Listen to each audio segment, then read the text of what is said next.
Hello. Jesse, Ben, and Daisy, congratulations to you on season two. I'm a big fan of Shadow and Bone, and I have to say, I think fans are going to absolutely love this season, and I cannot wait for them to see it. So, congratulations to the three of you. I'm excited to chat with Jesse and Ben again. I chatted with you guys for season one, and Daisy, nice to meet you. Lovely to meet you, Lauren. Yeah, lovely to meet you too. Jesse and Ben, I absolutely love watching Alina and the General, the Darkling, on screen together. I love the scene when this season when he says, "I'll be back for you." But of course, I love all of their epic fight sequences, but with the light and the dark. And I'm curious for the two of you, how does that look on set, and how much choreography has to go into that? And what are your final thoughts after you see the final scene? So Ben and Jesse, I'll begin with you. One Yeah. scene comes to mind in terms of like the two of us. It's in episode 6 when Kerrigan essentially attacks Alina in Morizova's workshop. And we said at the time, I remember we talked about it, I was like, I really want it to look really brutal. And obviously, you know, we work very well together. There's a lot of, you know, with the choreography and things, you know, I'm so glad I did it with you because we could, you know, work it out.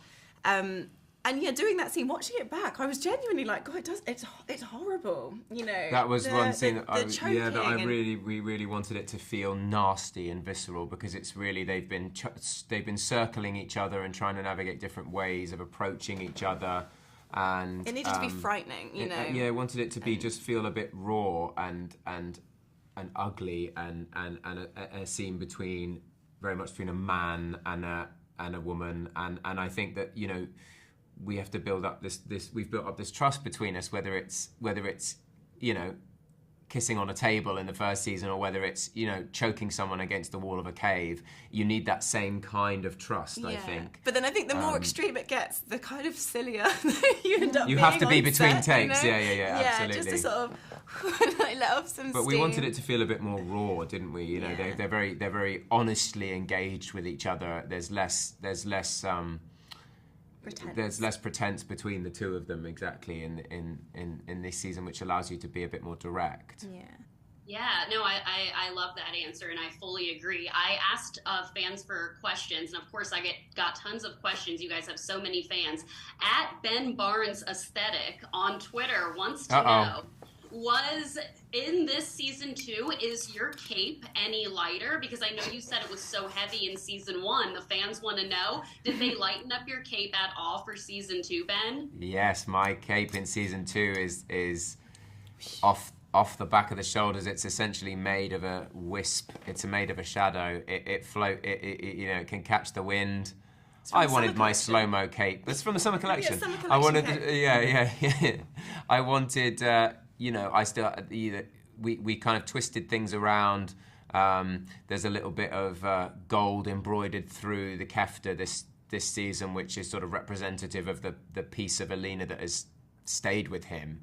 And then the kefta itself is leather, which I think was this kind of like slightly, you know, more durable, slightly nastier, less refined material, and then he's got this hooded shadow cloak essentially, which was sort of, you know, I felt connected with the demons. Yeah, Wendy, our costume designer, did a beautiful job, and even those little discussions that we had in the lead up to it were affected in this beautiful way. But yes, it was much lighter. I was much more comfortable. Thank you for looking after me. I love it. Yeah, I love that. Daisy, Genya goes through so much this season, very similar to what Alina kind of had to go through with the General in season 1. She's obviously feeling very used by him, and I loved watching her character arc and her turn this season. What do you hope that fans kind of respond to her character arc, and what was your response in just reading where your character was going to go this season? I think it was fascinating. I think last season I had to suppress a lot of Genya's pain because obviously I knew it was happening throughout the whole season and what she was a victim of, but the audience didn't know and didn't find out until the reveal at the end of the season, and so it was incredibly interesting to be able to wear her pain and show it more on the outside. And obviously in the second season, she's subjected to a lot of physical pain that leaves permanent damage. Yeah. But it was, you know, I think people will relate.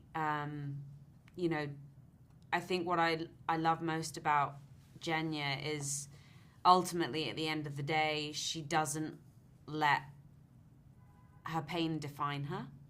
And I think she fully embraces the space that she exists in and takes up in the world. And I think David is a huge helping hand in that. And I hope people can relate, because everyone has a story, and every human is a member of society that deserves space and deserves to be heard. Even I love that. I think Genya's so badass. Yes. Alina and Genya are just like two of the most badass characters that do exist. Yeah. Congratulations again to the three of you. Like I said, I cannot wait for fans to see this new season, and enjoy the rest of your day. It was so much fun chatting with you guys. Likewise. Again. Thank you so Thanks, much. Lauren. Thank you. Bye. Bye. Lewis, Anna, and Patrick, congratulations to the three of you. Huge fan of Shadow and Bone. Absolutely love your characters this season. Have so many questions for the three of you. But when I'm watching season 2, I'm kind of thinking, if each of you could have an actual power from the Grishaverse, what would it be and why? Lewis, I'll begin with you. Well, as much as I'm tempted to, you know, steal Jessie's Pikachu power, you know, I quite like the heart rendering power that Tolia has, and I think I've sat with it so long, like in my head, that I think that I want it now. So now I want that power. It's a sneaky power, you know. It's a tricky one. It's not so out there, but it's, you know, you can hide it and you can kind of get the info on everyone before they know it. Yeah, I think I'd go with something a bit more, probably a bit more basic. Like I love the idea of being, of like having a healer's power, and just being like, you know, I don't know, you can do anything. You can kind of, maybe it'll turn me into a megalomaniac. You'd be great with it. Just walking down the street like, I got you're this. healed. And one for you, and one for you. Everybody look under your chairs. Yeah, maybe I shouldn't be trusted with that. Well, we discussed this before, and I did say the what was Duras. it? Yeah, I said Duras, and then I got made fun of. So I think I would actually like the cut, because that one's cool. No. Yeah. I just think it'd be so good. I mean, chopping the top off a mountain from ages away. It's not very practical. And that is why he's not allowed to have it. That's why you can't have nice things. That's why he can't have I nice could like open bottles from across the room and stuff. Wow. And that's it. He's gonna have a viral TikTok doing the cut by opening a bottle cap. Yeah. I love that. Well, your characters have so many fight sequences, and I'm wondering what that looks for you guys on set, because obviously, like, the visuals are insane. There is CGI involved. But Lewis, when you guys are fighting those creatures, what does that look like on set, and how have you guys actually seen all of season 2 yet? Have you guys seen all of the episodes and the finished product? Well, if you could picture like a very lime green, like a bright lime green suit onesie, there's a man in that bright green onesie, and he's coming at you with full tenacity. Yeah. I mean, we have some people that we can interact with from the amazing stunt team, and they were awesome, and yeah, we're fighting with them. So yeah, when you see the final product, it was really phenomenal. The VFX team did a really fantastic job. But yeah, you take it as seriously as you would fighting a real Volcra, for sure. I mean, that's 100%. How you get Anna, those results. I think that Tamar is so badass. Did you have a particular stunt that, like, did you have like a favorite stunt that you did while filming this season? Oh, it was really fun. I mean, I really enjoyed doing like our kind of twin fights, which were great because that was like The back roll. yeah, that's exactly what I was thinking. I was like, whoa, this is so fun. zero chill about that. I also really enjoyed in the final episodes, we're getting... Actually, I'll back off. I'll back off from that. I'd probably be spoilering some stuff, but I got to kind of do some harness work, which was really fun.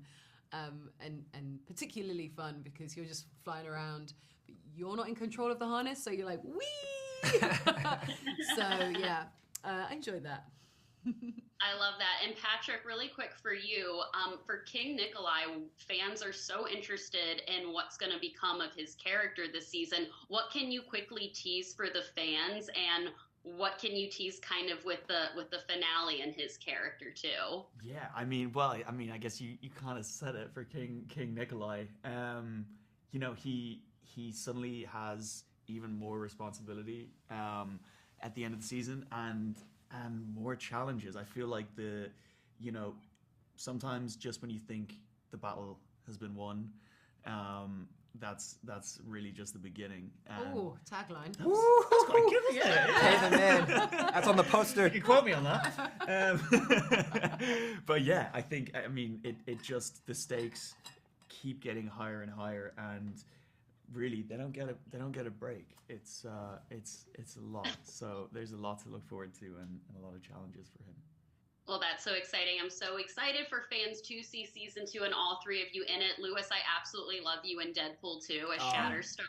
Thank you I loved very much. it. And of course in About Fate with Emma Roberts. And Patrick, I loved you in the OA too. That was like the first thing I ever saw you in. I love Brit. So it's so exciting to see you in Shadow and Bone here. And it's one of my favorite series. So congratulations to the 3 of you. Like I said, I cannot wait for fans to see season 2. Thank you very much.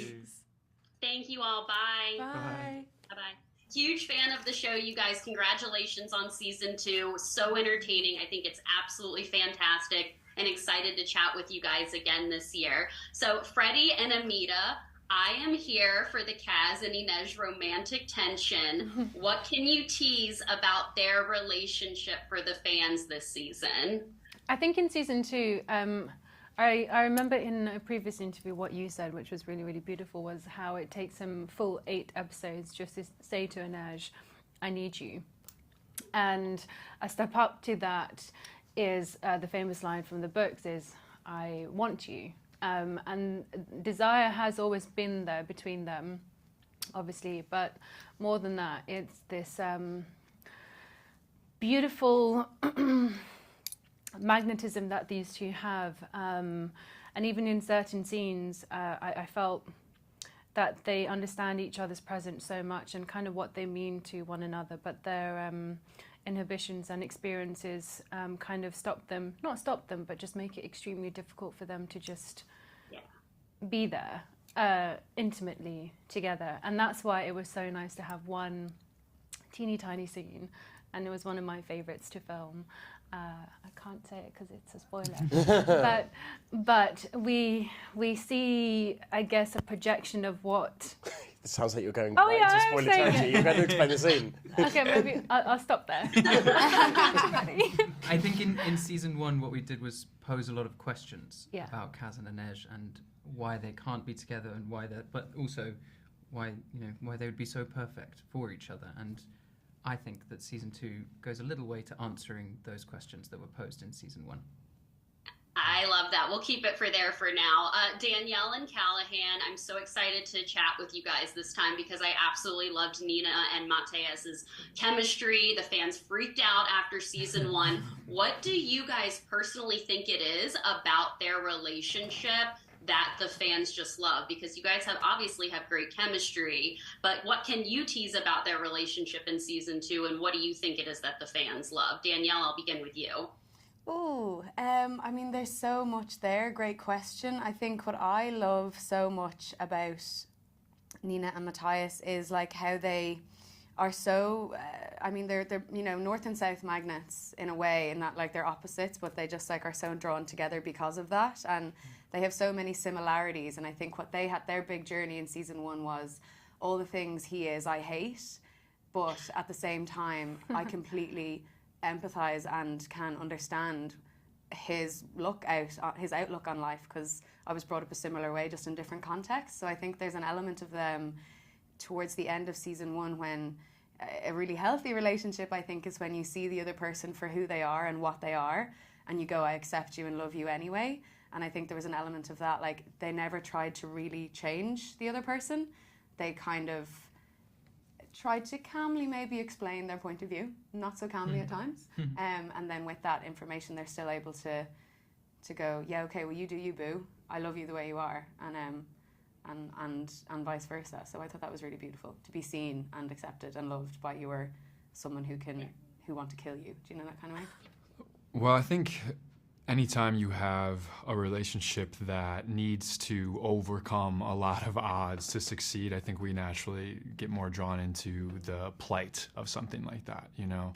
And there's a litany of reasons why Matthias and Nina shouldn't be together, but the fact that they still want to be together is just interesting in itself. I think they have a tremendous amount of respect for one another when it comes down to it, which is really just the key in loving anyone who's different than you. And I think it's that at the root of it. There's a fascination and there's a willingness to understand and not put one another in a box, although they do it initially, but it really grows way beyond that. And by the time it does, they're both willing to shed any kind of allegiances that keep them from one another. And it kind of trumps that. And we like that as an audience. And it's certainly a pleasure to play. I love that. Well, they're wrapping me, but Kit and Jack, absolutely love your characters, and there's some romantic tension there as well. So excited for Jesper to have a love interest. Really quick, did the two of you have a chemistry? Unfortunately, we're all out of time, so please wrap. Thank you. Sorry. Sorry, guys. This room was so hard. I could have chatted with you guys all day. Thank you. Thank you. Sorry, no, that was my fault. Bye.